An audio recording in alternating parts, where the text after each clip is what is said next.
Oh, that's funny. I've been working on so many doors, and here I'm at a different place, the condo, and I'm working on more doors. Can you believe it? Every time I work on a door, I think I'm done, and I got another door to work on. Well, this door here happens to go out into the garage. Look how small that garage is. Good Lord. She can barely fit the car in there. And hey, when you live in a condo, you just be glad you got a garage at all. And this is the door that goes out into the garage. And if you notice, there's a gap under here. And the air comes through here. That's because I took the door shoe off. And here's the door shoe.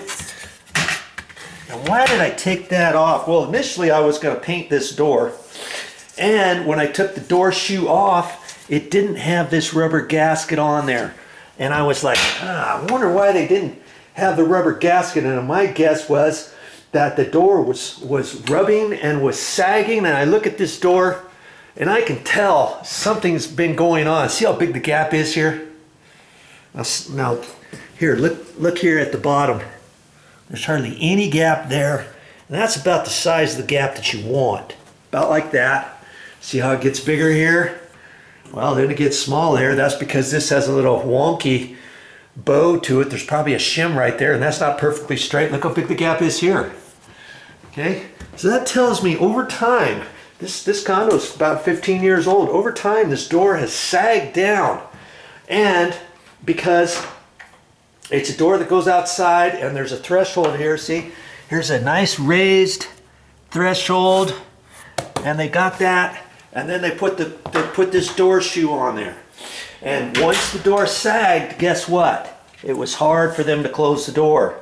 And they didn't know what to do, so what do you suppose they did? They jerked this rubber seal out of there. And that seal comes separately, okay?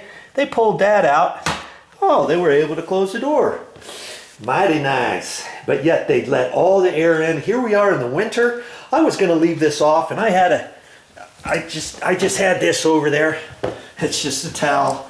I'll push that up there like that, because we don't go out in the garage that often right now. And I thought after I paint the door, and I wasn't actually going to paint the door until later in the summer, because we're still in the winter, and it's going to take a while for this door to dry, because I'm going to use semi-gloss paint on the door on both sides and the door frame. What I like to do is I don't like to try to paint around door handles, the hinges, and of course I'm going to change out all this stuff. And so I thought, you know what, I'm going to wait until the summer.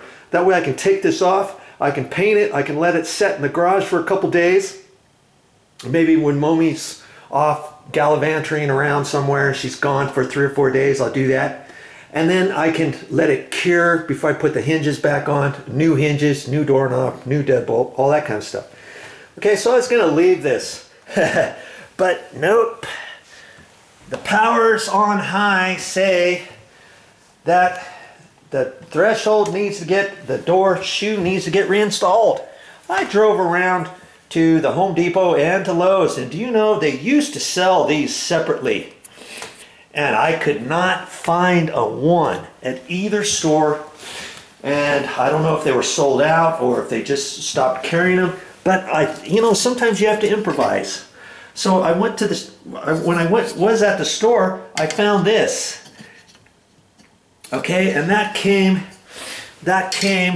with this rubber gasket. I have no idea who would want to screw this on the bottom of a door. And with that gasket, you would have to be absolutely 100% perfect with your clearances on the door and stuff like that to make that work, because there's no adjustment in that. See, with the door shoe like this, see, you've got a little bit of adjustment. What I like to do is when I'm installing these, I like to see that there's a slight gap underneath here when you push it up on the door. That way later on you could push it down, you could raise it up. And where you put the screws in, see the slot is kind of oblong a little bit, so you can raise or lower it if you need to readjust it.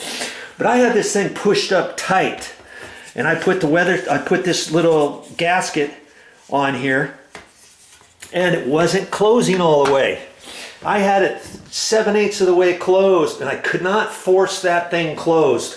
And I'm like, okay, that's why they did it.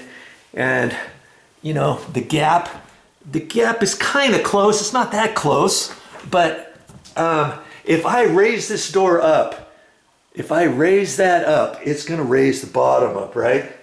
And so, you know, if you've been watching my videos, it's like, hey, I can do that. There's all kinds of different ways to make adjustments to a door. Okay, if I wanted to, I could trim off the bottom of the door. I could take that out in the garage, move the car, trim off maybe 1/8 of an inch to nothing from there, about halfway, and then put the door shoe back on and readjust it how I want. But some of the screw holes are going to be real close to the old screw holes from here that way.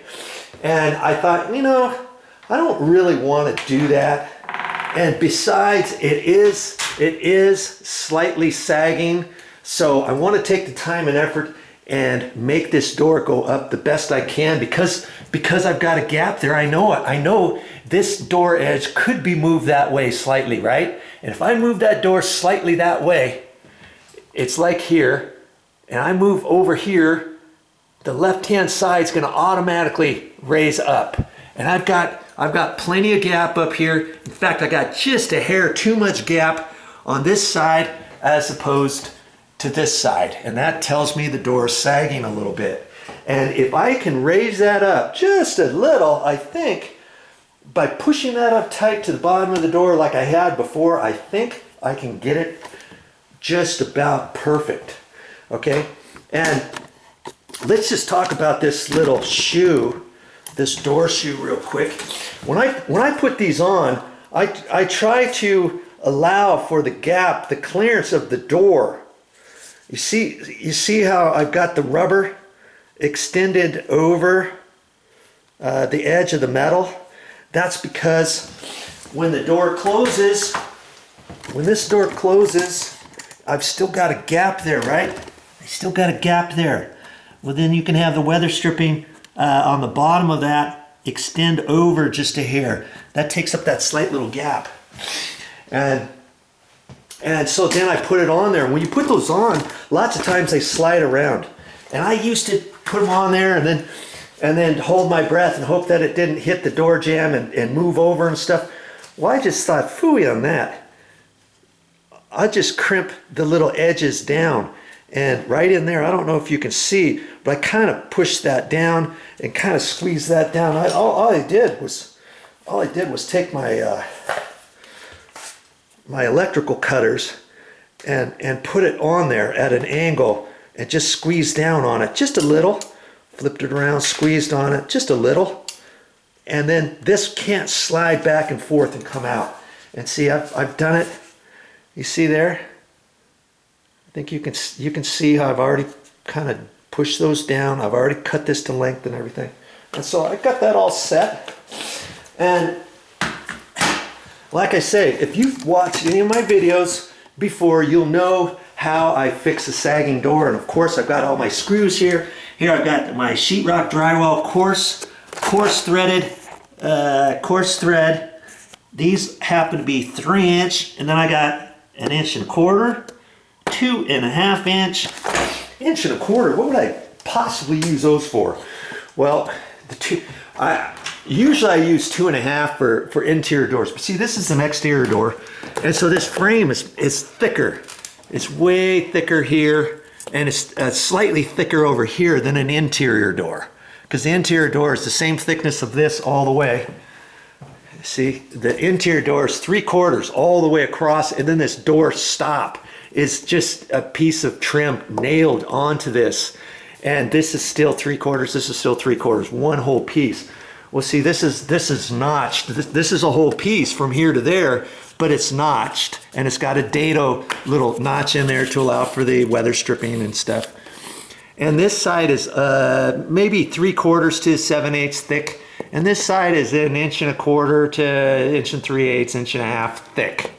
Okay, so that's why I'm thinking I may have to use 3-inch screws in there to kind of try to suck this over if I can, depending if there's any shims in there. If there's shims in there, there's no way I can suck this over very far at all.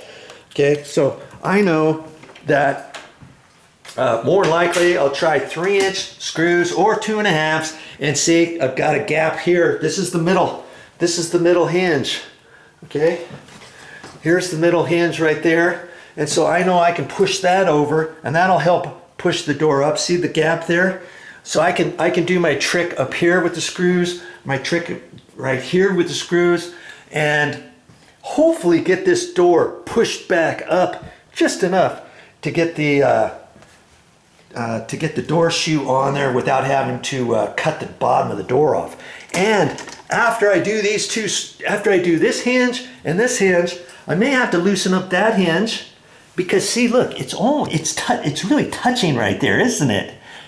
I really should have a slight gap there, shouldn't I? So that's where my 1.25 inch screws come in. I'll flop that hinge back, and I'll use 1.25 inch screws as shims.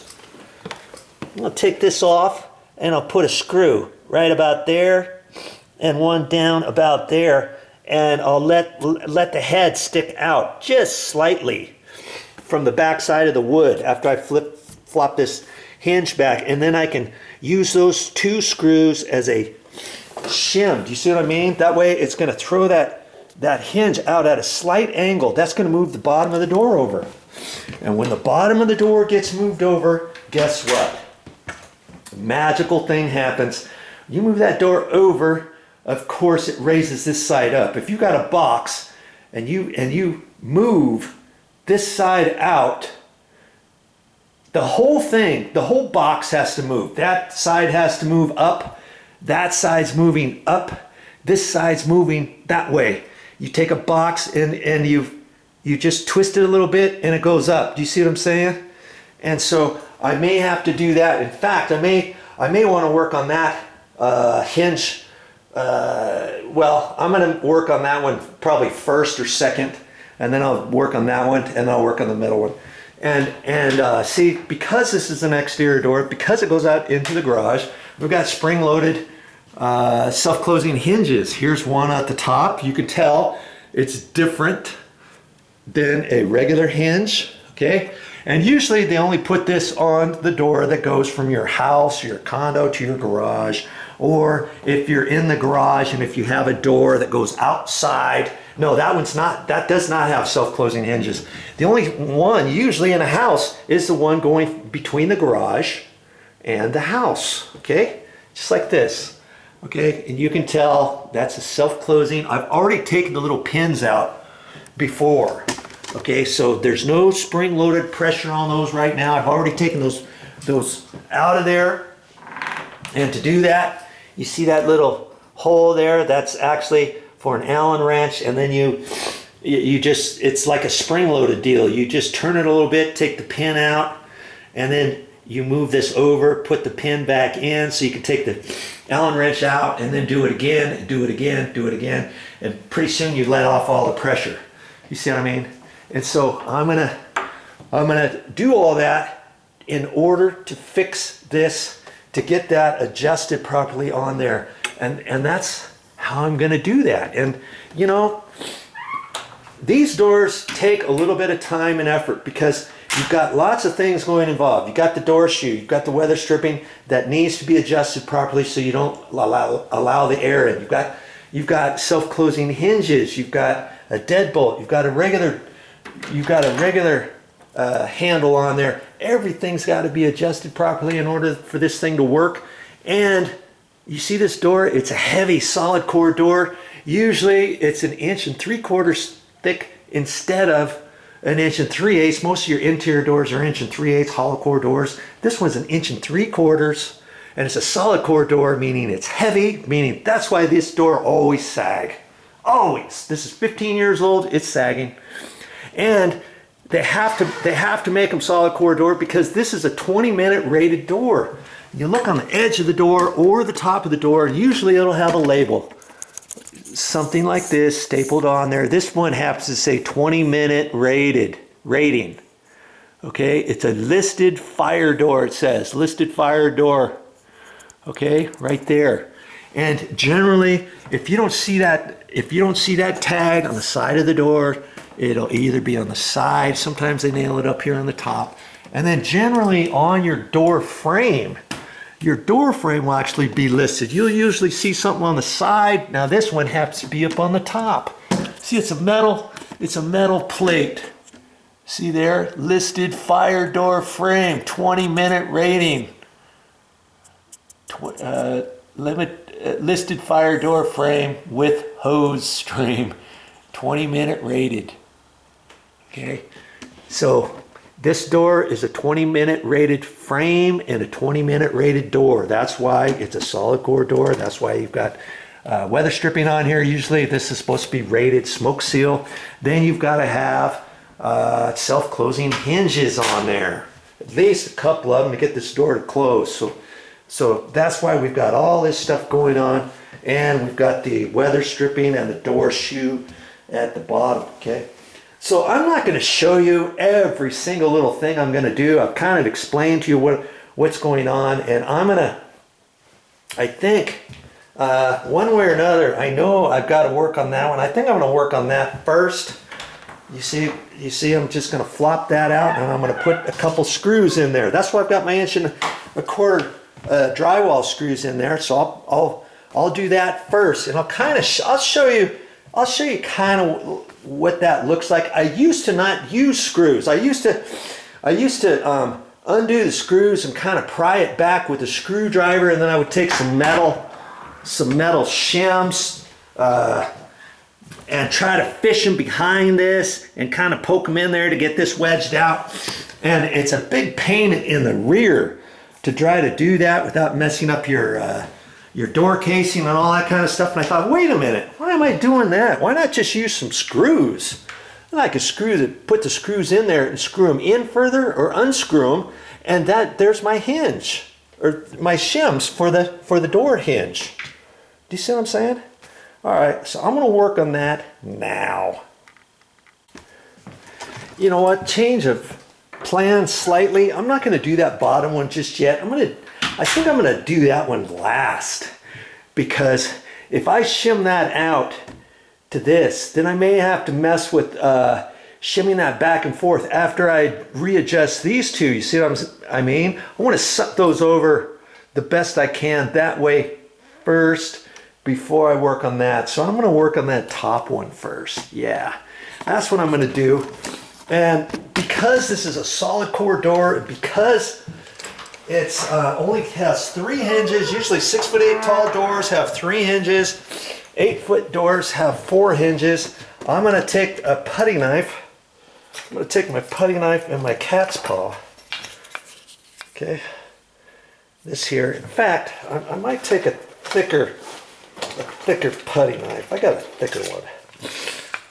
See how much thicker that is. It's not as springy as that. I don't want to dig into the floor. I don't think I ever would, but we'll just be safe rather than sorry. I'm going to do that because when I take the top hinge off, the door has a tendency to sag because it's a solid core door.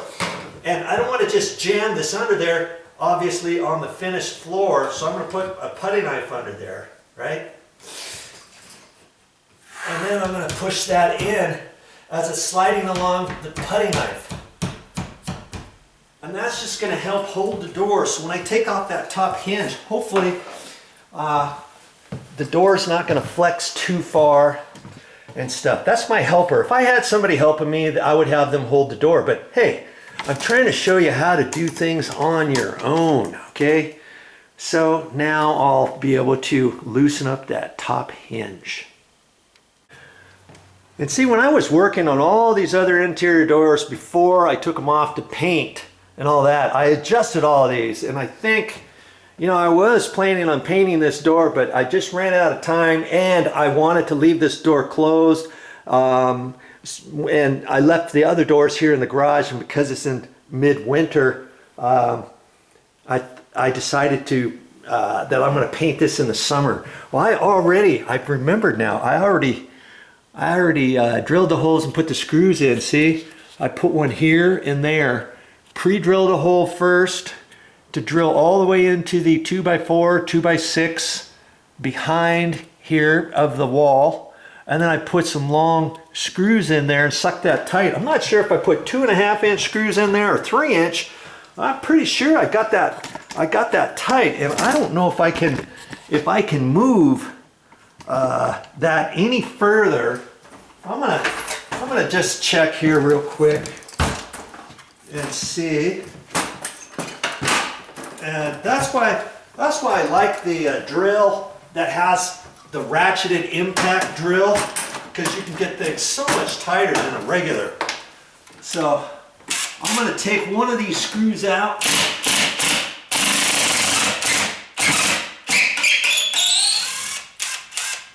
Yeah, 2.5-inch, and it was sucked in there pretty tight. I just don't know if I can get a 3-inch any tighter than what was there, and to suck that up, because chances are there's a shim in there that I've already sucked the door jamb tight up to the shim, or maybe the top edge of this door jamb is right up against the 2x6, and there's no way I'll be able to suck this that way any further. But just for the sake of argument, I got a 3-inch screw here, and I'm going to see if I can't ram it in there.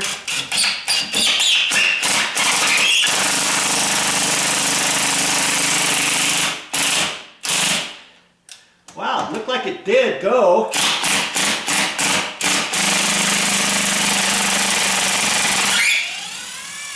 I'm going to put a 3-inch up here, and what you're hearing is a ratcheted drill. Okay, I'm not stripping the head or anything like that.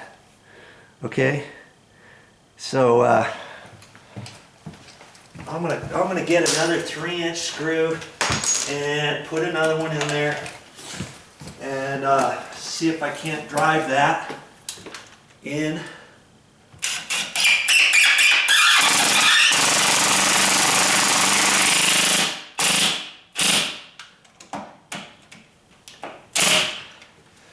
Okay, that took hardly any effort at all. With a regular drill, there's no way you can put those screws in that tight. Okay, so I'm going to put that hinge back together. I'm going to check this next hinge and do the same thing. Okay, and it looks like I've got like 3 minutes on my SIM card, and so I'm not going to show you any more on these two. I'm going to flop those two back. I'm going to get that out. I may have to adjust that. We'll see. Stick with me. I got a little bit more to show you. I want to get this door shoe on before Momi gets home. She's out and about. She really wanted that done. And I'm going to do whatever it takes to get her done. Okay, just for kicks, I've changed the 2.5-inch screws there, the 2.5-inch screws there, put 3-inch, 3-inch. I have not done anything to the bottom one yet. Let's just close this. I want to check that first. I'm pretty sure I'm going to have to do something to the bottom still. I'm looking up here. I think I might have made the gap slightly bigger. And see, I still have kind of a big gap here. That's because I can't push this over any further. And once I move the bottom, you see how tight it is down there at the bottom? That tells me I can move this door away the same way I put the screws in there. There's nothing I can do. See how much closer this is, but that's because this has a bow. That has a slight bow in it, and there's not much I can do about that, is there? And that's okay. I can move this over. That's my next step. If that wasn't far enough, I could take the hinge off and mortise out the back side of the actual door and countersink the door right into the hinge, so that the hinge, instead of being flush, would be sticking in a little bit, and the actual door would be sticking beyond flush of the hinge on the other side, and that would push that over closer, wouldn't it? I could do that. Nobody would ever see it. It's the garage door. You see how this is flush right here?